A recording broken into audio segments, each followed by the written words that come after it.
quand il s'est agi de travailler avec les aventuriers, j'ai tout de suite dit oui, parce que, j'imagine que vous êtes enseignant, parce que, comme je dis à mon université, parce que je fais partie de l'équipe de direction de l'université, nous, notre job à l'université, c'est de produire des connaissances fondamentales, en tout cas dans le domaine, aussi des connaissances appliquées, des connaissances fondamentales, d'enseigner et de préparer les futurs citoyens, mais c'est aussi de faire de la médiation scientifique, de vulgariser, ça fait partie des missions de l'université.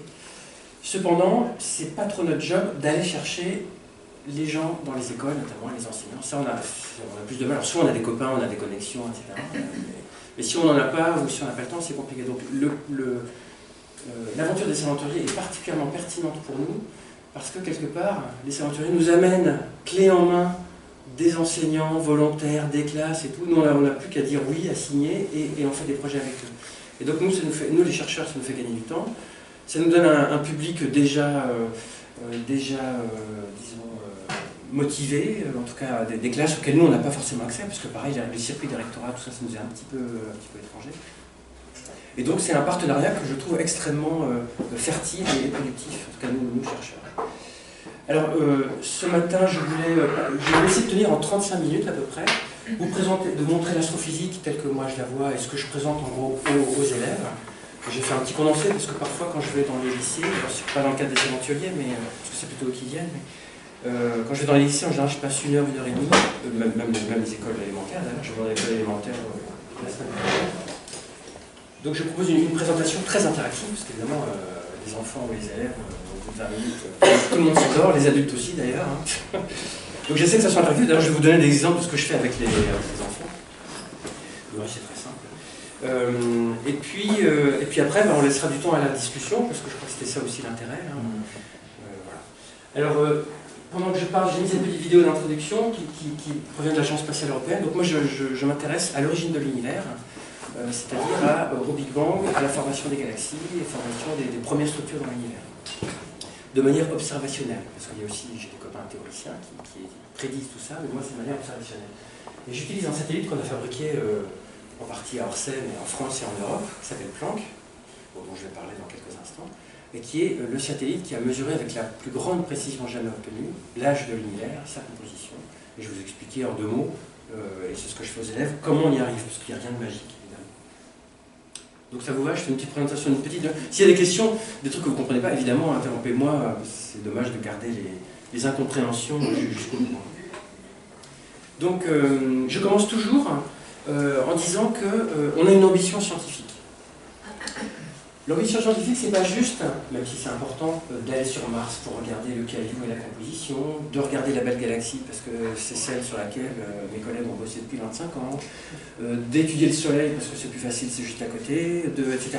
Même si c'est vrai, l'ambition scientifique, c'est vraiment de comprendre les lois fondamentales physiques qui régissent l'univers et ses constituants. Donc on veut comprendre la structure, l'évolution, et donc ces lois physiques fondamentales. Et donc, alors je vais donner un mauvais exemple là, mais les lois fondamentales, vous en connaissez une très bien, c'est la gravité. La loi de la gravitation qui fait que quelque chose tombe. C'est la même loi qui régit la forme des planètes, qui régit la dynamique du système solaire, qui régit la dynamique d'une galaxie. Donc là, je vais en parler dans un instant, mais il y a typiquement 100 000 années-lumière là. Donc ça régit toutes les échelles. Et donc on utilise des objets particuliers ou des focus particuliers pour défier et mieux comprendre ces lois fondamentales. Alors, il y a la gravité, après il y a les forces nucléaires, bon j'en parlerai pas trop, ça c'est plutôt mécanique physique des particules, même s'il y a des liens. Vous savez peut-être que le fait que les étoiles brillent longtemps est une preuve de l'effet tunnel en mécanique quantique, parce que sinon ça ne marcherait pas. Donc c'est rigolo de voir que le Soleil qui brille depuis des milliards d'années est une autre preuve des réactions nucléaires et du fait que l'effet tunnel marche. Sinon on ne pouvait pas rapprocher de noyaux à cause de la barrière coulombienne. Donc, enfin il y a plein de choses comme ça qui sont assez rigolotes et profondes. Alors après, on est obligé de se focaliser en tant que chercheur, parce qu'on ne peut pas tout faire, et donc on a chacun des spécialités. Alors, je présente ça aux élèves sous forme de plusieurs slides. Là, j'ai tout mis ensemble. Je pars de ce qu'on connaît un petit peu, donc je leur représente le système solaire, qui n'est pas du tout ici à l'échelle sur cette image, hein, avec le Soleil, donc notre étoile, les 8 planètes, hein, Mercure, Vénus, Terre, Mars, Jupiter, Saturne, Uranus, Neptune, les planètes naines qui sont un petit peu plus loin derrière, dont Pluton, etc., la ceinture d'astéroïdes, dont Cérès, les comètes, la Lune, bien sûr, et les satellites. Et voilà. Donc ça, typiquement, la taille du système solaire, c'est quelques heures-lumière. Vous vous souvenez peut-être que les robots qui sont sur Mars, alors là, c'est une configuration unique, hein, mais souvent Mars, elle peut être de l'autre côté par rapport à nous, puisque ça n'est pas la même vitesse. Vous savez que pour communiquer avec Mars, il y a typiquement une demi-heure-lumière, enfin ça dépend de l'époque, hein, quand c'est plus proche ou plus loin. Donc vous ne pouvez pas avoir un robot que vous pilotez en direct, parce qu'en une demi-heure, votre truc il est dans le trou avant même que vous le sachiez. Donc tout doit être autonome, même si vous interagissez. Donc entre le moment où vous envoyez un signal et vous avez la réponse, il se passe une heure, puisque aller-retour. Donc le système solaire est quand même déjà grand, puisque la vitesse de la lumière va vite. Hein. 300 000 km par seconde. Donc la Lune est à 1 seconde lumière, une allée, 2 secondes aller-retour. Mars, une demi-heure. Donc typiquement, voilà, les planètes un peu plus lointaines, c'est quelques heures-lumière, je ne sais plus combien c'est, 4 ou 5 heures. Donc c'est à la fois grand et petit, puisque le système solaire est tout petit à l'échelle astronomique, mais grand à l'échelle humaine déjà. Alors ça, c'est rien par rapport à l'entièreté de l'univers, vous le savez probablement. Si on va dans les étoiles proches dans notre Voie lactée, ici par exemple, une image prise par Hubble, vous savez peut-être que l'étoile la plus proche est à 4 années-lumière, donc c'est quand même déjà très loin, alors que c'est la plus proche et que la galaxie est assez vide. Les galaxies, les étoiles ont des couleurs différentes. Alors ça, c'est ce que je demande aussi aux élèves, alors, même si vous savez peut-être la réponse, on va s'amuser. Ce que je fais, c'est que je distribue une petite feuille pour voter. Vous me la rendrez après, s'il vous plaît. Et il y a 4 côtés. Vous verrez en haut, il y a A, B, C ou D. Alors je vais vous proposer un choix, et puis vous voterez. Alors c'est anonyme, etc. C'est ça qui est bien aussi. Hein. Ça permet aux élèves, même en petit nuit, etc., de ne pas choisir dans tout le monde. Donc vous mettez la lettre que vous voulez en haut, et puis je vais vous proposer un choix. Alors ça, je ne sais pas s'il y a des traits. Comme dans toute université, il y a des tableaux. Si, il y a des traits. Ah mais ça va. Ils sont mieux organisés chez moi. Alors pour les étoiles, vous voyez que les étoiles rouges et les étoiles bleues. Alors, selon vous, est-ce que les étoiles rouges sont plus chaudes que les bleues? Point d'interrogation. Donc A, oui. B, non. Et C, je ne sais pas. Vous avez le droit de pas savoir. C'est ce que je dis aussi aux élèves. Hein. En sciences, moi je suis rien. Tout le monde a sa petite feuille. Et donc, si vous voulez répondre A, vous mettez la lettre A en haut, et puis vous ne mettez pas vos doigts devant, parce que sinon le logiciel ne vous donne pas, il faut que vous mettiez les doigts sur le côté pour que le QR code soit vu. Alors, je lance ma petite appli gratuite.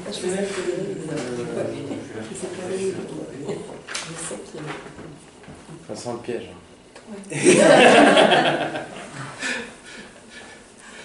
Comment ça? Comment ça sent le piège? Alors ça ne fait pas de photo, ça scanne juste les QR codes. Hein, donc, voilà. Donc, bon. Ça me fait un petit bip, enfin ça me fait un petit ici quand il y a un vote. Voilà. Puis monsieur, il y a votre main qui gêne un peu, il faudrait la mettre dessus. Voilà. Donc nous sommes 6, 7, 9, 10, on est 10 dans la classe, c'est ça? Donc j'ai 1A, 6B, 3C. Donc vous voyez l'intérêt pédagogique, c'est que ça permet de sonder une classe rapidement. Alors, en plus les élèves adorent ça, quel que soit l'âge. Moi je fais ça dans mes amphis de l'université, ça marche même en prix, ça marche à tous les âges. Et ça permet de discuter ensuite de la réponse, plutôt que de balancer les résultats, et puis au bout d'une heure on est tous un peu submergés. Donc les étoiles rouges sont-elles plus chaudes que les bleus? Alors non, les rouges sont plus froides. Les rouges sont plus froides, donc vous avez essentiellement raison. Et alors après vous pouvez discuter. Alors ce que je dis aux élèves, c'est que si vous prenez une bougie, l'anniversaire, etc., donc vous avez la bougie là, vous avez la flamme, et la partie rouge, elle est plutôt sur le bord, et la partie bleue, elle est au centre. Donc il fait plus chaud au centre qu'au bord. Donc c'est pas les robinets, bien sûr, mais en physique, on appelle ça l'émission du corps noir, qui est un concept physique un peu compliqué. Je n'aborde pas trop en général à l'école. Déjà à l'université, c'est compliqué. Le corps noir, j'arrive à peu près l'expliquer en 3e année. Mais avec la flamme, on arrive à tous à comprendre que le plus chaud, c'est bleu, c'est comme un fer chauffé à blanc. Alors ça n'arrive pas vraiment dans la vie quotidienne très souvent, mais on voit que ce qui est bleu et blanc, c'est plus chaud que ce qui est rouge.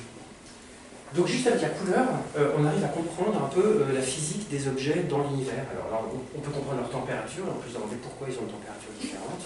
Alors c'est lié en masse, à leur temps de vie, enfin plein de choses. Donc ça c'est quelques années-lumière. Après si vous allez encore plus loin, j'aurais dû les inverser, je n'ai pas eu le temps, vous allez dans les nébuleuses, toujours dans notre galaxie, la Voie lactée. Ce sont des nuages de gaz, là ici pris par Hubble. Donc, les étoiles se forment en condensant du gaz, par gravité toujours. En astrophysique, si vous ne savez rien, vous dites gravité, et en général vous avez à peu près tout compris. Et donc la gravité provoque une attraction, hein. Et puis ça se condense, ça se refroidit, puis ça forme, puis après les réactions thermonucléaires se lancent, puis ça crée des étoiles. Donc les étoiles sont créées dans des grands nuages moléculaires géants. Et ça c'est typiquement des dizaines d'années-lumière, ou des centaines d'années-lumière, ça dépend de l'échelle. Donc c'est déjà très très grand. Et puis après on va encore plus loin, à l'échelle des galaxies. Ah, c'est la taille ou c'est la distance? La taille.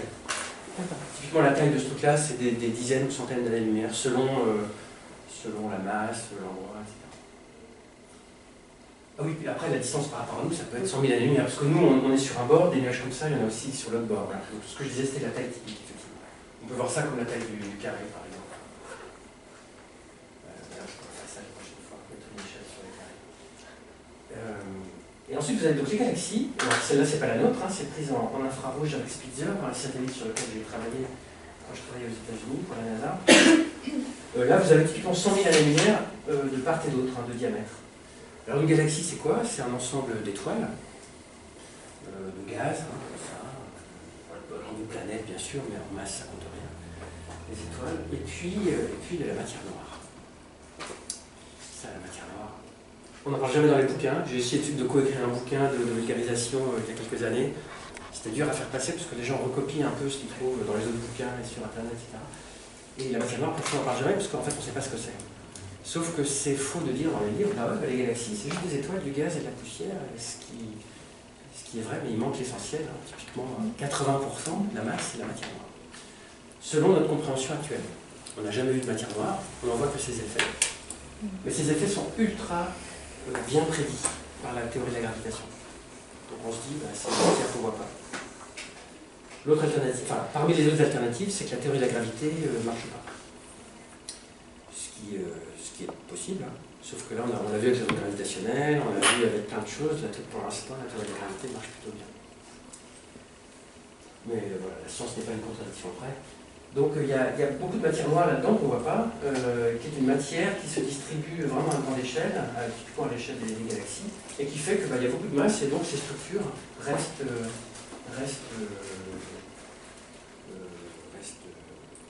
agglomérées, collées, voilà, elles se dispersent pas. Parce que si on regarde la vitesse de rotation, en fait, la vitesse est trop rapide, ça devrait se disperser tout de suite s'il n'y avait pas une matière supplémentaire qu'on voit.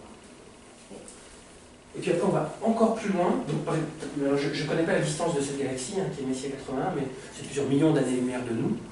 Et puis, ça fait 600 000 années-lumière. Et puis, on va encore plus loin, encore plus grande. Cette structure, c'est un amas de galaxies. Tout ce que vous voyez là-dessus, à part 4 étoiles qui sont là et là, qui sont 4 étoiles de notre Voie lactée, hein, en tout cas, on regarde à travers, tous les trucs lumineux que vous voyez sont des galaxies. Je vais dire qu'une galaxie, c'est à peu près 10 puissance 11 masse solaire, donc 100 milliards de soleils, voilà le chat. En masse, voilà. En masse totale, c'est-à-dire qu'en étoiles, vous pouvez avoir 10 milliards d'étoiles, comme un facteur 10 pour la matière noire, ça pèse 100 milliards d'étoiles. Vous avez plein de types de galaxies, etc. Et ça, vous avez plusieurs milliers de galaxies, et ça pèse 10 puissance 15 masse solaire. C'est la plus grosse structure qu'on connaisse actuellement. On a des amas de galaxies, agglomération de structure. Et donc plein de matière noire, et puis dans chaque galaxie, des milliards d'étoiles, etc. Donc vous voyez qu'en fait le système solaire est tout petit. Donc c'est ce que je montre aux élèves pour leur indiquer que voilà, l'univers ne se cantonne pas au système solaire, ce qui est déjà pas mal. Et on essaie de comprendre, avec tous ces objets et toutes ces structures dans l'univers, on essaie de défier nos lois pour mieux les comprendre. Voilà. En fait, c'est un laboratoire géant. Une sorte de terrain de jeu où on peut s'amuser à essayer de comprendre les lois. Alors, après je vais passer à l'histoire de l'univers, mais j'aime bien montrer cette image qui est les paysages dans le système solaire. Alors ce sont les paysages où l'homme a soit s'est posé, il n'y en a pas beaucoup, soit a envoyé des robots, des sondes automatiques pour explorer ces surfaces planétaires. Et alors, par exemple, des choses que je demande aux élèves, on va faire un deuxième vote, puis ce sera peut-être le dernier, c'est cette image qui est à gauche. À votre avis, c'est quel paysage dans le système solaire? Est-ce que c'est Mercure, Vénus, Mars, ou vous ne savez pas? A, Mercure, B, Vénus, C, Mars, D, ne sait pas. Donc on va revoter. Là c'est un peu artificiel parce que c'est, enfin, soit on sait, soit on ne sait pas, soit on devine pas, donc il n'y a pas vraiment de raisonnement ici. Donc le paysage de gauche, A, Mercure, B, Vénus, C, Mars, D, ne sait pas. Donc, alors au fond, voilà, faut le mettre. Voilà, merci. Alors il y a votre main qui gêne. Voilà, merci. Voilà. Donc j'ai deux. C'est pas la même question. 2, 0, 2, 7. Donc c'était Vénus. Donc 0. Bah bon, si vous ne savez pas, il n'y a pas de problème. Mais justement, c'est pour ça que je pose la question. Alors sur Mercure, on ne s'est pas encore posé. Mais nous, les Européens et les Japonais, on est en train d'envoyer Bepi Colombo, d'ailleurs, que dans les caméras ont été testées à Orsay il n'y a pas longtemps. On envoie bientôt Bepi Colombo qui va aller en orbite autour de Mercure. C'est compliqué Mercure parce qu'elle fait chaud, etc. Mais les Américains ont déjà fait des orbites autour de Mercure, mais on ne s'est jamais posé. Ça, c'est Vénus. Photo qui date à peu près, je crois, de 1975, enfin cette époque-là. Ce sont les soviétiques qui, à l'époque, ils se sont posés. Et la sonde a résisté un quart d'heure. Non pas parce que les soviétiques sont pas bons, ça on sait qu'ils sont très très bons pour ça, mais parce qu'il fait 430 degrés à la surface et il y a des pluies d'acide sulfurique. Et donc vous avez beau être super fort à construire des super appareils, ou non, ça résiste pas. Voilà. Donc ce sont les seuls, je crois que c'est la seule photo, il y en a peut-être 2 ou 3, mais qui montrent que, je crois que c'est les sondes Venera, soviétiques, qui ont pris cette photo, qui ont été colorisées ensuite, je crois, parce que c'était en noir et blanc. Donc Vénus. Alors j'ai pas dit, mais c'est par ordre de... Ah non, c'est pas par ordre de distance au Soleil, là il y a une inversion. Donc alors, Vénus, la Terre et la Lune, et la surface de Mars. Alors, vous avez peut-être entendu parler de l'eau dans le système solaire. De l'eau, il y en a partout. Il y en a partout dans l'univers. Vous pointez un radiotélescope, partout c'est rempli de molécules d'eau. Vraiment. Sauf que l'eau liquide, on la connaît que sur Terre. Ça c'est vrai. Mais l'atmosphère de Vénus est remplie d'eau et l'atmosphère et surtout les glaces de Mars sont remplies d'eau. Il y a de la glace de CO2, il y a des glaces d'eau. Et alors sur la Lune, il n'y en a pas beaucoup. Donc on dit souvent il y a de l'eau que sur Terre, etc. En fait, c'est faux. Il y a de l'eau dans plein d'endroits dans le système solaire, surtout sur Vénus et la Terre, un petit peu Mars, et puis partout dans l'univers, dans la Voie lactée. Mais alors évidemment, ce n'est pas des océans comme sur Terre. Et puis je finis sur ces 3 planètes et ce satellite. On parle beaucoup de réchauffement climatique, et c'est normal, c'est un point très important. Ce que vous ne savez peut-être pas, c'est que... enfin, je ne vais pas vous dire. C'est la question que je pose aux élèves, là c'est plutôt au niveau lycée. Je leur dis, voilà, vous avez un super modèle de réchauffement climatique, vous êtes les meilleurs, d'ailleurs les gens ici du LSCE et du LMD à Jussieu, je fais même de la pub pour mes grands amis et néanmoins concurrents de cette université, font les meilleurs modèles climatiques de la planète. Ça vous fait des prédictions, vous savez, le GIEC, tout ça, des barres d'erreur, tout. Voilà. Vous êtes un politique véreux ou malhonnête et vous dites non mais vos modèles c'est pipeau, j'y crois pas. Comment vous pouvez éventuellement, alors non pas prouver, mais disons consolider la confiance que vous avez dans votre modèle? Parce que vous n'avez qu'une Terre, alors vous avez plein de données dans le passé, où vous faites des ajustements les mieux que vous pouvez, etc. Et vous prédisez des choses.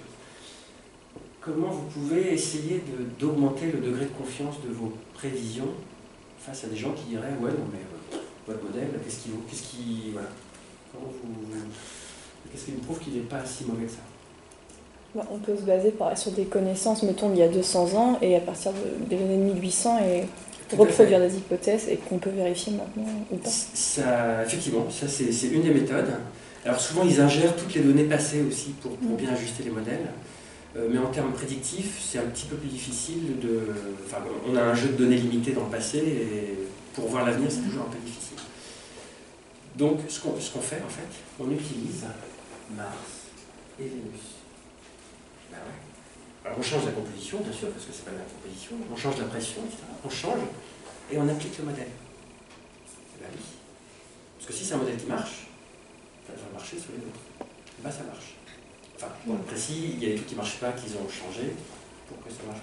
Et donc, le modèle, le GMC, hein, le General Circulation Model, je crois, c'est comme ça que ça s'appelle, je ne suis pas climatologue, a été testé sur Mars, sur la Terre bien sûr, et sur Vénus. Et ils commencent à l'appliquer, c'est ça, les copains qui font ça, sur Saturne même.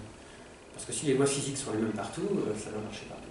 Donc les modèles de réchauffement climatique sont aussi utilisés, enfin validés quelque part par les planètes proches du système solaire. Donc ça aussi répond à une question, parfois les gens posent à quoi ça sert de travailler sur les autres planètes, etc. Ça ne sert pas qu'à valider le modèle de climatologie de la Terre, mais c'est un des sous-produits. Oui. On a beaucoup de données des autres planètes. Sur Terre, on a beaucoup de données climatologiques, mais des autres planètes. Ben, on en a, ça suffit, parce que tu vois, sur Mars, on est allé pas mal de fois, tu as la pression, la température, la composition, et par exemple, l'exemple que je donne souvent, parce que j'ai assisté à un séminaire il y a quelques années, vous vous rappelez de la canicule de 2003 en France. Moi, j'étais pas là, j'habitais aux États-Unis, mais enfin, j'en ai beaucoup entendu parler. Donc, il y a une grosse canicule en France. Et bien en fait, on a l'explication de cette canicule. Juste avant, au printemps, je crois, il y a eu beaucoup de feux de forêt. Alors, je ne sais plus si c'était en Grèce ou dans le sud de l'Europe. Énormément de feux de forêt qui ont mis des tout petits, on appelle ça des aérosols, des petites particules dans la haute atmosphère de l'Europe. Et il se trouve que les aérosols, il y en a plein sur Mars. Parce que Mars a très peu de pression, hein, typiquement 100 ou 1000 fois moins que la Terre. Il y a plein de poussière. Sauf que les aérosols sur Terre sont des produits en très petite quantité par rapport à l'eau, au CO2, etc. Donc c'est difficile de mesurer leur impact. Donc ce qu'ils ont fait, c'est que comme l'atmosphère de Mars est dominée par les aérosols, ils ont appliqué le modèle là-dessus, ils ont bien calé les effets de l'aérosol, et l'ont réappliqué sur Terre, ils ont montré que la canicule était en partie liée à la présence excessive d'aérosols dans l'atmosphère européenne pendant quelques mois. Bonjour, merci. Et donc c'était une des raisons de la canicule, pourquoi la chaleur ne s'est pas évacuée en fait. Et ça c'est grâce à Mars en fait qu'ils ont pu le montrer. Je finis parce qu'en fait je prends plus de temps que prévu. Ça c'est le sol, ça c'est nous qui sommes posés, c'est les Européens. C'est le sol de Titan, le satellite de Saturne, en 2005 avec la sonde Huygens qui était à bord de Cassini, en fait c'est américano-européenne. On a vu la fin de Cassini il y a quelques jours, hein, enfin il y a un mois, qui a craché qui est tombé dans la haute atmosphère de Saturne.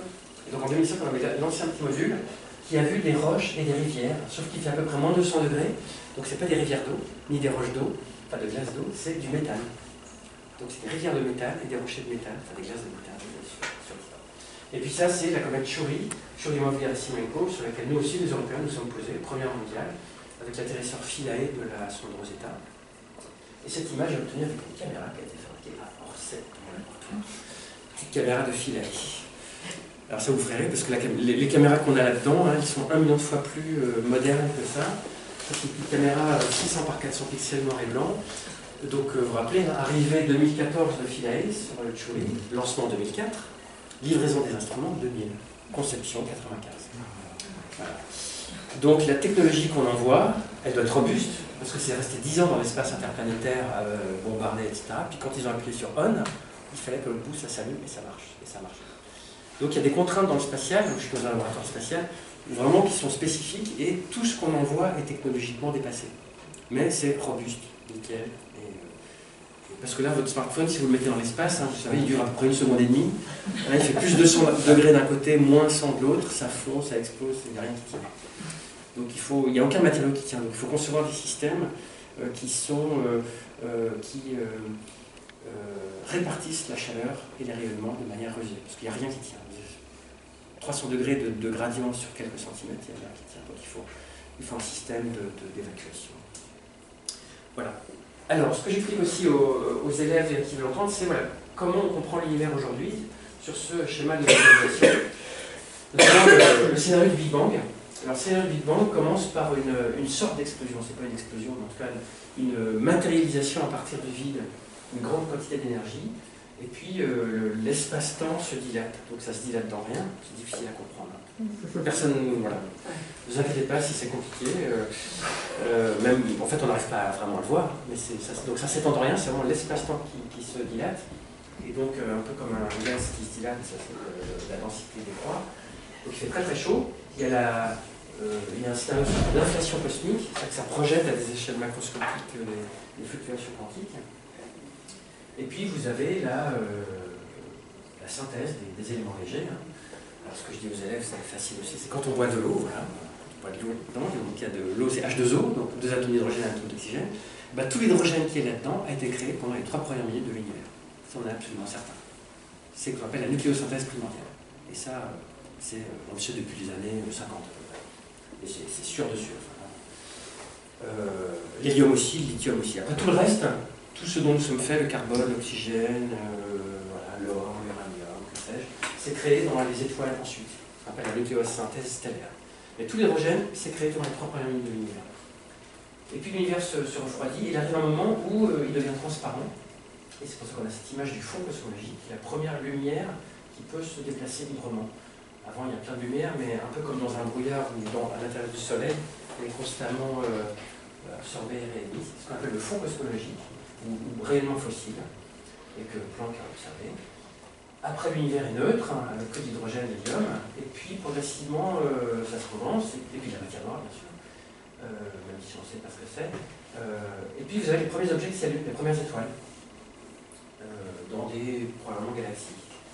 Et puis, les premières étoiles émettent tellement de lumière qu'elles rayonisent leur environnement, et puis, voilà, tout est ionisé, et puis progressivement, la matière s'accumule encore plus, forme des galaxies, et aujourd'hui, on est là, 13,8 milliards d'années.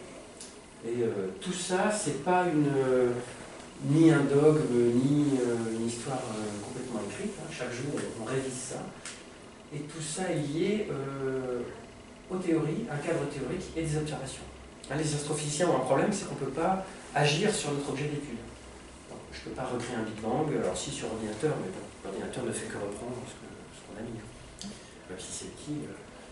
Donc on a 2 voies, on a la voie théorique, c'est-à-dire qu'on fait des prédictions, relativité générale, la gravitation, qu'est-ce qui se passe quand on a plein d'énergie, est-ce qu'on peut créer des atomes? Alors on dit oui, mais ça s'arrête au lithium. Il y a eu des débats, hein, beaucoup de débats. D'ailleurs, le nom de Big Bang, vous connaissez peut-être l'histoire, vient des détracteurs dans les années 50. Il y a des gens qui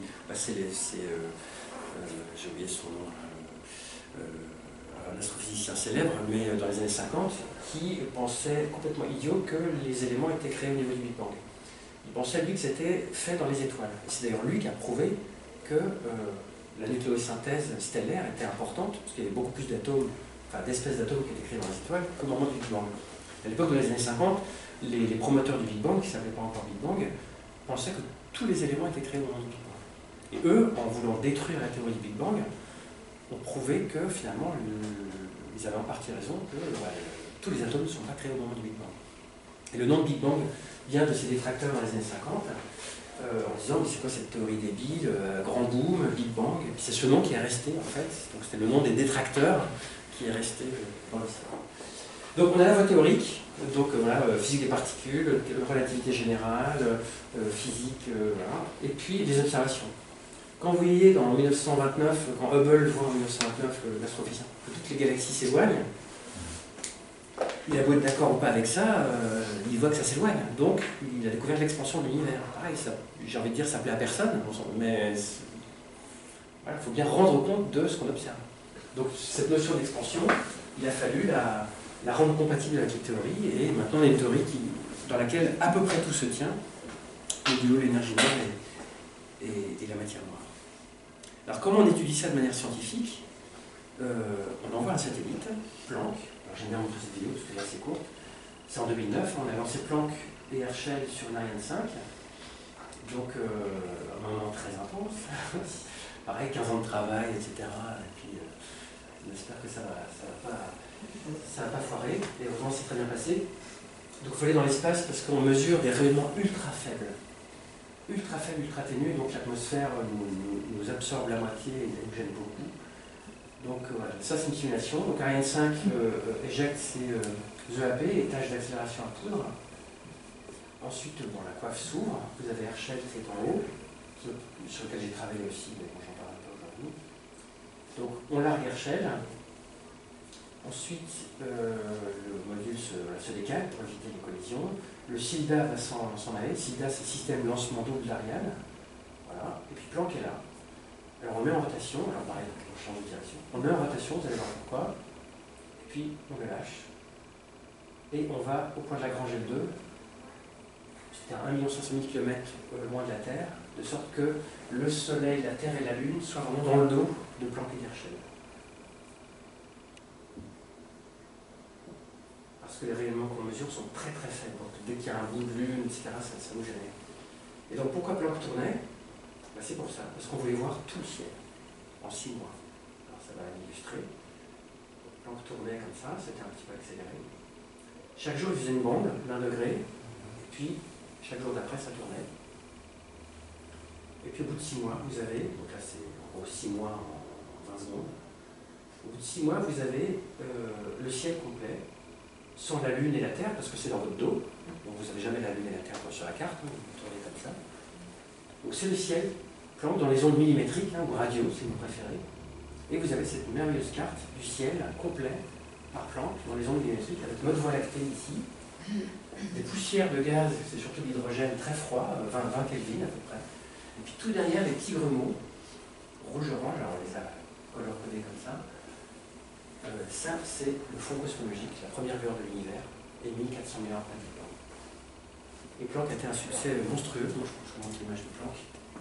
Ici. Donc c'est un peu comme une carte map-monde que vous projetez, vous avez bien vu avec la petite vidéo.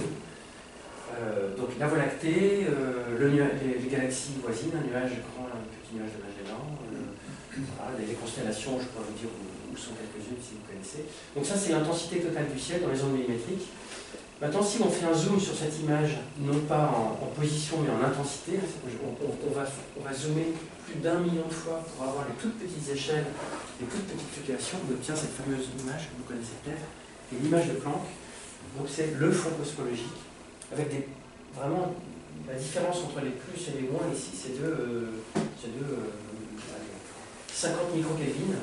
Donc vraiment c'est tout petit. Et ça, ce sont les grumeaux de ce qui va donner les amas de galaxies et les galaxies. Et ça a valu le prix Nobel à ceux qui l'ont découvert dans les années 90. C'était les Américains. Et nous, avec Planck, on a fait la mesure la plus précise jamais obtenue. Et cette mesure ultra précise a fait la une de certains journaux outre-Atlantique et en France. Même si le Monde essaie un peu trop fait d'images sur sa couverture, mais c'est pas grave. Dans l'intérieur de l'article, ils ont mis la bonne. Et alors, c'est là ce que je vous disais, en fait, ce qui se passe au moment du fond cosmologique, c'est la même image mais remise sous forme de sphère, cette image en fait représente les vibrations au tout début de l'univers. Exactement de la même manière qu'aujourd'hui dans le Soleil, c'est peut-être que le Soleil, c'est une étoile, mais elle vibre aussi. C'est la même physique. La physique de la vibration au tout début de l'univers, c'est exactement la même physique que les vibrations du Soleil aujourd'hui, pour la simple raison que les deux sont en plasma chaud. Et donc c'est pareil. Bon, il y a une question de taille et d'échelle, c'est pas exactement l'échelle. Voilà. Alors, j'avance un petit peu. Voilà. On a aussi réussi à mesurer la matière noire de manière indirecte, parce qu'elle ne se voit pas, mais on voit ses effets indirects. Et voici la seule carte au monde qui existe de matière noire dans tout l'univers. Alors nous, les scientifiques, ça, les enfants aiment bien, c'est nous, quand on ne sait pas, on n'invente pas et on ne dit rien. Donc c'est pour ça que vous avez cette zone grise. Alors, quand on ne sait pas, on ne dit pas. On n'y arrive pas. Là, il y avait la Voie lactée, donc c'est trop compliqué à mesurer les choses derrière. Donc tous les trucs, les petits points grisés, là, c'est quand on n'arrive pas à faire une mesure. Donc on dit qu'on ne sait pas. Voilà. Et tout ça, c'est la présence de matière noire. Et je finis, alors je vous ai fait un condensé. Vraiment, je prends plus de temps, je discute avec les élèves, etc. Je dis qu'en fait, les résultats scientifiques que je vous ai montrés, en fait, sont hyper importants pour la connaissance de notre univers, pour la compréhension physique en tant que scientifique. Mais ces images aussi se trouvent être, disons pas détournées, mais se trouvent être dans le domaine public, et c'est tant mieux, et sont source d'inspiration pour le commun des mortels. Alors cette image de coucher de soleil, c'est pas une photo de mes vacances, mais c'était pris sur la planète Mars. Alors peut-être que votre regard change maintenant que vous savez que c'était pris sur Mars, alors en fait ça est complètement banal, mais voilà, donc ce genre d'image qui est plutôt beau, plutôt belle d'ailleurs, peut nous inspirer autrement que juste scientifiquement. Et on pense que cette image de Planck est devenu un petit peu iconique et sert aussi à représenter le début de l'univers, même si, moi je fais un sondage auprès de mes étudiants en première année, personne ne sait ce que ça représente. Enfin, ils savent que c'est Planck, que ça représente tout l'univers, mais ils ne savent pas du tout, et c'est pas gênant. Je préfère ça plutôt qu'ils ne la connaissent pas. Donc c'est une image un peu iconique, un peu comme certaines autres images, alors ça c'est pas une image de science, mais c'est une image qui a fait le tour du monde à l'époque, sont des images qui marquent un peu, et nous on est content de participer aussi à la vision de l'univers renouvelé pour l'humanité. Et la blague que je raconte aussi, c'est dans notre vie quotidienne, ça n'a aucune importance de savoir si la Terre est plate ou pas. On va travailler, voilà, c'est pas très grave. Même si on prend l'avion, on n'a pas besoin de savoir que la Terre est plate ou ronde. Cependant, savoir que la Terre est ronde, donc, ça change complètement notre perception du monde, même si au quotidien ça ne nous sert pas. Là c'est un peu pareil, on sait que l'univers est en expansion, on comprend beaucoup mieux son histoire, ça ne nous sert pas au quotidien en tant que personne lambda. En revanche, on a la prétention de penser que c'est très important pour le genre humain de savoir d'où on vient et de savoir dans quel univers on vit. Et puis je termine, voilà, je termine avec les élèves et les étudiants et les lycéens par mon parcours et les métiers. Alors je ne vais pas vous raconter ma vie ici, mais je raconte le fait qu'on peut avoir des échecs dans la vie, parce que moi je me suis viré de classe prépa, etc., d'école d'ingé, etc. J'insiste sur le fait que les filles sont meilleures en général à l'université, donc il ne faut surtout pas qu'il y ait d'autocensure, parce qu'on observe des phénomènes d'autocensure chez les filles. Donc voilà, je dis moins cash que ça, mais voilà. Mais j'insiste sur le fait qu'il y a vraiment, il n'y a pas de métier d'homme et pas de métier de fille, et donc il faut insister sur le fait que les filles sont les bienvenues dans toutes les professions scientifiques. La preuve aujourd'hui. Hein. Voilà. Et une fois, je suis allé dans un lycée avec on avait plus de temps là, avec mes deux ingénieurs du labo, qui sont tous les deux chefs de service, donc ces deux collègues. Et ça avait très très bien marché parce que donc une est chef du service optique spatial de mon labo et l'autre est chef du service électronique spatial. Donc c'est pas l'électronique qu'on fait dans son coin, l'électronique spatiale, hein, c'est un truc super, et l'optique pareil. Et donc elles étaient là à raconter leur parcours aussi et leur expérience. Et ce qui m'avait frappé, c'était dans un lycée du 94, et à la fin il y a plusieurs jeunes filles du lycée qui sont venues les voir. Et moi, ça m'a fendu le cœur parce qu'il y en a une qui a dit « Ah ouais, mais je ne savais pas qu'on pouvait faire des carrières comme ça, etc. » Et donc je suis content qu'on ait permis ce déclic-là, mais ça m'a fait vraiment peur sur le fait qu'elle puisse penser que ce genre de carrière n'était pas possible pour elle. Quoi. Donc nous, on insiste, quand on va dans les classes, pour dire « Moi, je suis un homme, mais que voilà, les filières sont vraiment ouvertes à toutes. » Et puis alors peut-être pour répondre à la question, puis après on peut discuter, juste ma petite expérience, parce que j'étais mentor donc, des serventuriers, donc je l'ai fait 2 ans. La première année, il ne s'est pas passé grand-chose parce que l'enseignante avec qui j'étais en contact m'avait envoyé plusieurs mails, mais apparemment elle avait été débordée, etc. Donc ça, c'était pas fait, donc ça, c'est pas gênant. Et puis la deuxième, d'ailleurs, qui était ici, j'ai rencontré ce matin, là, avec grand plaisir, super motivée, etc. Donc ça s'est vraiment très très bien passé. Et comme je vous disais au début, moi j'ai eu l'impression de ne pas faire grand chose, mais apparemment ça a eu un très gros impact sur la classe et l'enseignant, donc moi je suis ravi. Donc comment ça s'est passé?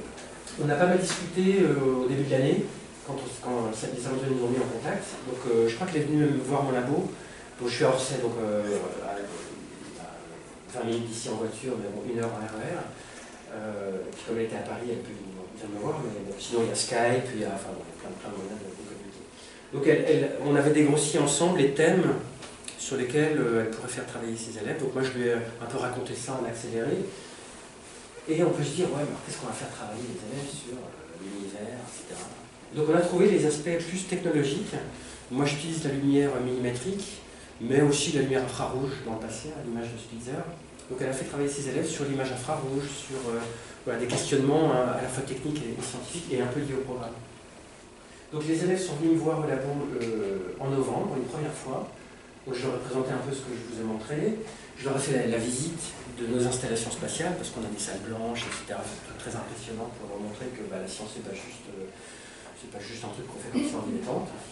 Et puis en discutant avec l'enseignante, j'ai posé 2 défis à la classe, en orientant mon discours scientifique sur l'infrarouge. Le premier, c'était comment on peut détecter une lumière autre que la lumière visible de nos yeux. En gros, comment on peut détecter la lumière infrarouge. Voilà, débrouillez-vous. vous avez toute l'année, etc. Et l'autre, c'était, je ne sais plus trop ce que c'était, mais c'était lié à ça, à quoi sert l'infrarouge en astrophysique, ou un truc du genre. Enfin.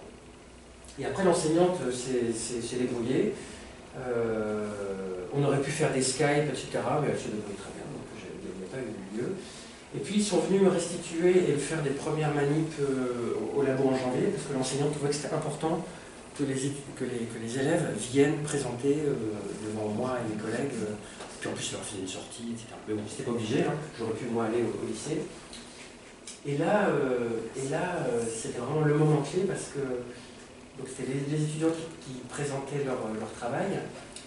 Et donc ils étaient, je sais pas qu'ils étaient stressés, mais c'était un moment important pour eux. Et puis moi je leur posais des questions vraiment voilà, cash. Hein, pourquoi vous avez fait ça, qu'est-ce qui justifie que vous avez fait ce choix-là, etc. Et donc ils ont bien répondu. Alors j'étais bienveillant, j'étais pas cassant, ça servait à rien.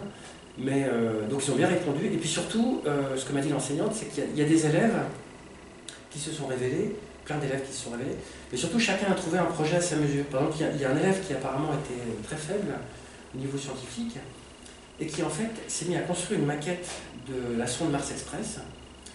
Donc on peut se dire, ils étaient en seconde, hein. On peut se dire, on va faire une maquette, ok, en seconde. Mais en fait, il a vraiment cherché tous les détails techniques pour reproduire tous les... Parce que c'est un satellite, il y a plein de bidules partout, etc. Donc il a vraiment cherché tous les détails techniques, il a mis de l'aluminium ou du mineur là où il fallait, et en faisant une recherche de pourquoi il y avait tous ces bidules autour et pas juste une maquette à reposer. Et donc en fait, même cet étudiant qui était a priori faible, hein, de ce qu'elle m'a dit, avait trouvé sa voie et avait produit quelque chose de très valorisant pour lui et pour la classe. Donc en fait, tous les étudiants avaient fait des petits projets, des manips pour certains d'entre eux, voilà, donc c'était très bien. Et puis moi, j'ai pas pu être s'aventurier en mai ou juin à la restitution globale, mais apparemment c'était le grand moment où des étudiants, enfin des lycéens très timides apparemment, se sont révélés, ont raconté leurs expériences aux plus petits, etc. Vraiment très bien. Donc vraiment, retour extrêmement positif pour la classe et l'enseignante. Moi aussi, parce que j'ai l'impression de ne pas faire grand-chose, et puis apparemment ça a un impact, donc ça, bon, je suis content. Alors si vous n'êtes pas dans la même région que votre chercheur, etc., bon, bah, y a le téléphone ou Skype, ou voilà, qui est possible. Alors nous, on a eu pas mal d'interactions aussi, et c'était très agréable. Et puis, c'est vrai que ce qui est impressionnant de voir, c'est que les élèves sont super motivés. Enfin, quand on les met dans une situation, ça vous le savez mieux que moi, hein, quand ils sont dans une situation un peu nouvelle, un peu moins cadrée que d'habitude, ils se révèlent. Alors là, je ne vais pas vous demander de lire, je pourrais vous filer le PDF, mais ça, c'est le mail de l'enseignante qui m'a fait un petit rapport. Voilà, elle me dit en gros, voilà, les étudiants ont eu conscience d'avoir fait des choses, ils étaient vraiment super motivés. Et puis je finis par des conseils. En fait, j'en ai pas, mais on va en discuter. Voilà, je ne sais pas combien de temps il reste, mais j'espère vous pour la discussion. En tout cas, un grand merci pour Avec plaisir.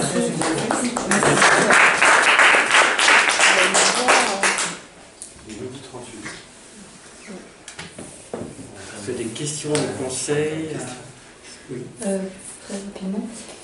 En ce qui concerne les filles dans l'enseignement scientifique, c'est très intéressant parce que justement, comme c'est le thème de l'année, les sciences dans ma classe en CM1, et j'ai une dame mystère sur la porte par rapport à Harry Potter, que j'utilise en réalité augmentée en leur faisant parler, en fait, elle dit des énigmes aux élèves. Je me suis dit, ça va être des femmes scientifiques. Oui. Et en dehors de Marie Curie, il y a 0 femme scientifique dans nos manuels. Ah bon ? 0 femme scientifique. Donc ça commence par l'éducation en classe. Et du coup, j'ai trouvé ça très intéressant que les femmes scientifiques soient sur la porte de la classe. Donc il y en a plusieurs que j'ai choisies au fur et à mesure de l'année. Parce que symboliquement, elles sont à la porte. Oui. Et ça fait prendre conscience aux enfants qu'il y a peut-être quelque chose à faire à ce niveau-là dans l'avenir. Quelle est la place des femmes, des femmes scientifiques qui ont découvert, catégorisé des étoiles mais qui n'ont pas de prix Nobel. Exactement. Voilà, et tous ces débats-là rentrent en classe. Oui, c'est très voilà. Ensuite, par rapport à la recherche en classe, j'avais un projet très cadré par rapport à une parabole solaire qu'ont construit des élèves l'an dernier, qu'ils ont passé à leurs camarades cette année, qui sont censés l'augmenter. Donc pour l'augmenter, en fait, ils se sont rendus compte assez rapidement dès début d'année que un de ses principaux défauts, c'est que le Soleil effectue une courbe, donc tourne, entre guillemets, pour le moment. Donc il faut faire tourner cette parabole. Eux-mêmes en ont pris conscience assez vite, c'est ce que je pensais qu'ils allaient trouver. On étudie la courbe du soleil avec de la réalité augmentée sur tablette. Donc il la voit même quand il n'y a pas de nuages, il voit le soleil. Mais il voit également les autres astres qui ont aussi des courbes. Et finalement, leur question s'élargit énormément et dépasse très largement ce que moi j'avais prévu, qui était cadré, il pose des questions sur la gravitation, tout ça. Et je me dis, ok, ça serait dommage d'arrêter leur questionnement, mais où est-ce qu'on s'arrête Alors là, j'ai plein de questions et finalement... Alors il y a plein de dispositifs qui existent. Bon, il y a les aventuriers. Après, si vous êtes en Ile-de-France, il y a aussi l'Observatoire de Paris, dans ma famille travaille et vient dans les écoles. Nous, à Orsay, on a la MIS, Maison d'initiation de sensibilisation aux sciences, qui est régionale. Après, il y a des chercheurs. On parle en classe 4 scientifique en Bretagne, à Plumeur-Boudou, il y a le planétarium de Bretagne. Mais effectivement, j'ai pas envie de fermer leur questionnement à mon petit projet que j'avais bien cadré pendant les vacances. C'est dommage. Eh bien, contactez-nous. Alors, moi, après, je serais ravi. Après, je ne vais peut-être pas apprendre tout. Mais après, je ne sais pas du tout dans quel sens on part, parce que ça part dans tous les sens. C'est ça l'idée, c'est ça qui est intéressant. Et en fait, je pense que c'est aussi ce qui est intéressant auprès des jeunes, c'est que. Moi, je ne suis pas enseignant hors de l'université, mais moi, j'ai aucun problème à dire je ne sais pas, on va réfléchir ensemble, etc. Et ça, les enfants et les étudiants, quand on leur dit je ne sais pas, enfin, moi, ils s'arrêtent parce qu'ils ne sont pas habitués à ce qu'on dit je ne sais pas. Moi, je suis chercheur, je ne suis pas omniscient. Par contre, j'espère avoir la démarche scientifique, un raisonnement. Alors, je ne suis pas non plus un. Voilà, mais non, je ne sais pas. Et je n'ai pas à tout savoir, ça serait bizarre. Ça serait chercheuse. Exactement. Et il faut, c'est pas honteux de ne pas savoir. Alors ça peut être désagréable, ça peut être déstabilisant, mais en classe de sciences, parce que moi aussi je vais beaucoup dans les petites classes, enfin les classes d'élémentaire, je suis même allé en maternelle, mais en élémentaire, dans ma commune, j'avais mis en place des ateliers scientifiques, et j'avais mis en place l'électricité patate. Vous mettez des pommes de terre, vous mettez des petits fils et des petites diodes, et puis ça s'allume. Alors bon, un truc super, moi j'arrive, alors je l'avais fait 3 fois, puis la deuxième ou la troisième fois, je revenais de réunion de Paris, genre, je fais mon truc, avec eux bien sûr, et ça marche pas. Mais pas du tout, il n'y a rien qui s'allume. Je dis, attends, t'es professeur à l'université, alors tu vas pas te laisser embêter par 3 fils et une LED à la noix. Et ce soir-là, mais j'y suis pas du tout, rien ne marchait. Alors on s'est dit, donc avec eux, alors est-ce que c'est des pommes de terre? Bon, elles n'avaient pas l'air super fraîches, mais enfin quand même, pommes de terre, ok, il y a de l'humidité. Et ça n'a pas marché. J'ai dit, bon, désolé les enfants, je sais pas, je comprends pas. Voilà. Alors je l'ai envoyé la semaine d'après, je dis, j'essaierai de trouver la solution la semaine d'après, etc. Donc j'étais un peu pas très fier de moi, mais je n'avais pas trouvé la solution, je n'allais pas l'inventer. Le truc, comment ça marche pas, c'est pas vous qui décidez, ça marche pas. Donc je dis, c'est pas grave, la semaine prochaine on fera on avait prévu de faire les yaourts avec le fil, ou je sais plus quelle autre manip. Donc un peu déçu, puis pendant la nuit, je me réveille, j'avais trouvé que j'avais tout branché dans le mauvais sens, évidemment. Donc j'arrive la semaine d'après, quand même, parce que les scientifiques ont leur fierté. Je leur dis, voilà, on va faire l'atelier comme prévu, les pots de yaourt et le machin, mais avant je vais quand même vous montrer comment ça marche. Et donc on a fait la manip en 10 minutes, on l'a refaite, et puis j'étais content de voir que ça s'allumait, etc. Donc voilà, il n'y avait pas mort d'homme, il n'y avait pas... Mais donc ça m'a dit que même les trucs simples, il faut que je les prépare mieux, ça aussi c'est une leçon personnelle. Mais donc c'est pas gênant quand ça marche pas. Et puis en fait c'est super pour eux, parce qu'ils ont expérimenté plein de trucs, alors bon, il se trouve que ça n'a pas abouti, mais je pense qu'ils sont très bien amusés en fait. Alors c'était un atelier périscolaire, c'était pas dans le cadre scolaire, donc on était beaucoup plus relax.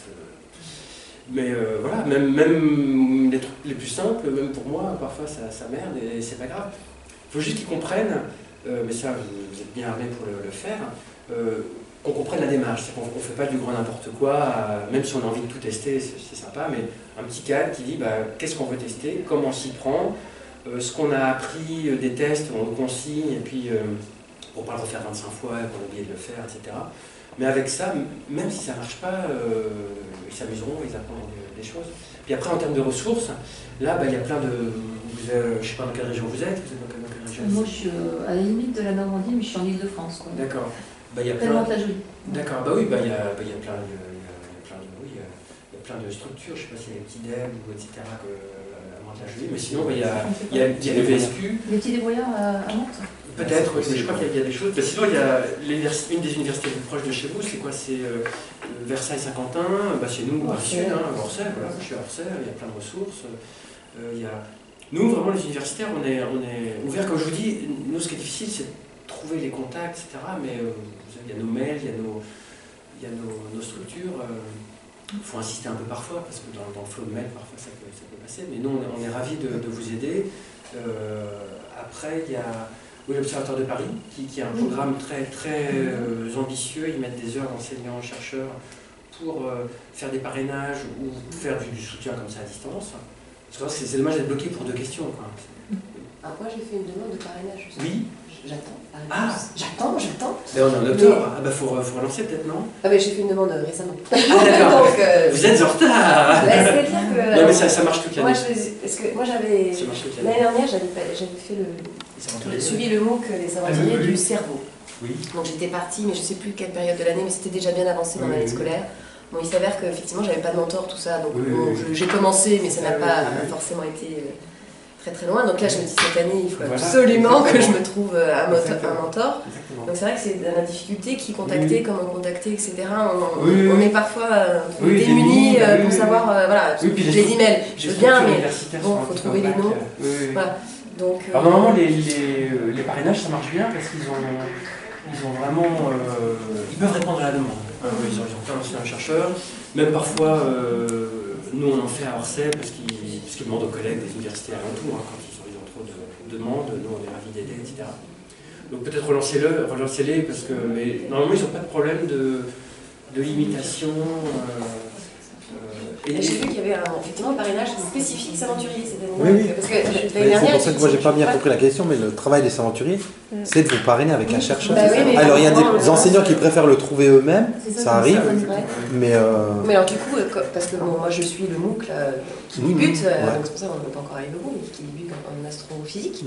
Mais effectivement, l'année dernière par exemple, j'ai pas spécialement été mise en relation avec un mentor. Il faut le dire directement à la structure. Et là, ça n'a pas été fait encore. Non, là c'est en cours. C'est en cours. Voilà, donc il faut relancer. Donc, du coup, je relance S'aventurier, je relance l'Observatoire de Paris. S'aventurier, bon, aussi à côté, mais il ne faut pas hésiter à le mail au S'aventurier. Parce que moi, l'année dernière, bon, après c'était aussi nouveau pour moi. Non, et ça fait partie de la promesse pédagogique entre guillemets des S'aventuriers, donc sans ça. Après, c'est vrai que les enseignants, il y a toujours ce côté tellement, n'oseront jamais d'eux-mêmes contacter un chercheur, tu le sais très bien. On est ouvert. Le seul truc que vous pouvez éventuellement avoir, c'est soit pas de réponse, soit quelqu'un qui dit j'ai pas le temps, mais ça c'est pas très grave. Mais ce qui nous fait peur aussi, c'est que en fait, vous semblez dans des sphères tellement hautes, et nous, dans nos classes, notamment si on est avec des petits, moi je suis en maternelle, je me dis que les préoccupations ne sont pas du tout les mêmes, donc comment arriver à adapter en fait ça c'est... Alors moi je vais en maternelle parce que j'ai fait ça quand ma petite était en maternelle et je regardais mon souvenir, donc j'y retourne. J'y suis retourné là au mois de juin dernier à Rennes avec des collègues de mon université et alors évidemment on n'approche pas du tout ça de la même chose, je mets juste que 2 ou 3 slides et puis je leur raconte les phases de la Lune parce qu'après il y a aussi le programme entre guillemets et puis le niveau des élèves. Et puis après de toute façon c'est simple, en maternelle il suffit de rester 10 minutes, parler un peu de Lune, de l'univers, il suffit de laisser, il y a 20 000 questions qui arrivent dans tous les sens. On a l'impression qu'ils ont tellement l'idée à travers les albums pour enfants. Moi j'avais dans l'idée de travailler sur les étoiles. Exactement. Une étoile, c'est ça. Et comment arriver à suggérer justement des questionnements pour se dire qu'est-ce que c'est vraiment qu'une étoile et quelle est l'expérience qu'on va faire derrière.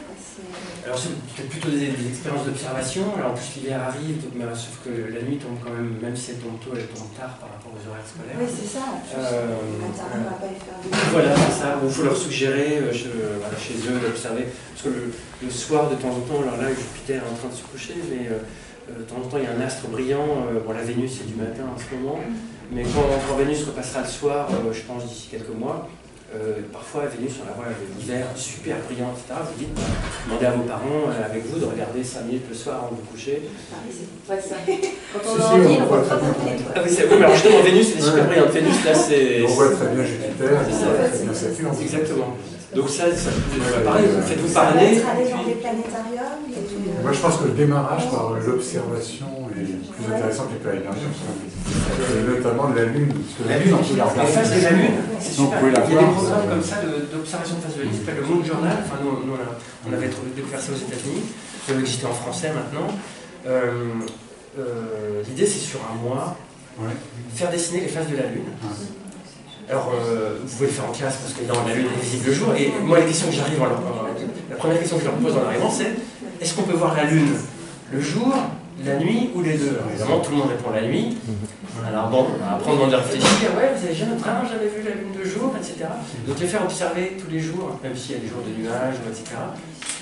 Pour qu'ils prennent conscience que les phases changent et puis qu'on peut la voir de jour. Rien que ça, ça leur posera des questionnements vraiment limite métaphysiques. Et puis après, on peut utiliser la ruse du P ou du D pour premier, dernier quartier. Puis après... pour des maternelles, c'est déjà génial, quoi, ce travail sur la Lune. C'est ça, en fait, il faut mieux partir sur des choses plus tangibles, voilà, oui. Ou les saisons aussi. Les saisons, c'est extrêmement riche et compliqué. Moi, je sais que quand je vais souvent en élémentaire, c'est pour les saisons parce que les enseignants s'en sortent pas. C'est super compliqué les saisons, en fait. En fait, c'est tout bête, c'est l'inclinaison. Mais tel que c'est expliqué dans les bouquins, je me demande comment les gens arrivent à comprendre les saisons, vu comment c'est expliqué. Je dis toujours à mes élèves, quand je fais ça en classe, je dis, si vous avez compris ça, vous avez compris beaucoup plus que beaucoup d'adultes. Parce que c'est simple, mais c'est très complexe à expliquer. Même moi, j'ai du mal à Il y a comprendre. des vidéos canopées qui sont pas trop mal. C'est vrai, les fondamentaux. Le canopé, c'est pas trop mal parce qu'on se rend bien compte de l'inclinaison de la Terre pour les saisons. Heureusement que ça a évolué. Mais, donc il y a plein de sujets comme ça, les saisons, donc la hauteur du soleil, ça revient à ça, c'est lié à l'inclinaison de la Terre, mais c'est la hauteur du soleil qui provoque ça sur Terre. La Lune, éventuellement donc, le planète le soir, ça on a les effets numériques pour toute l'année, donc on peut savoir si Vénus sera très brillante. Vénus c'est la star, parce qu'elle est super brillante, on voit très très bien.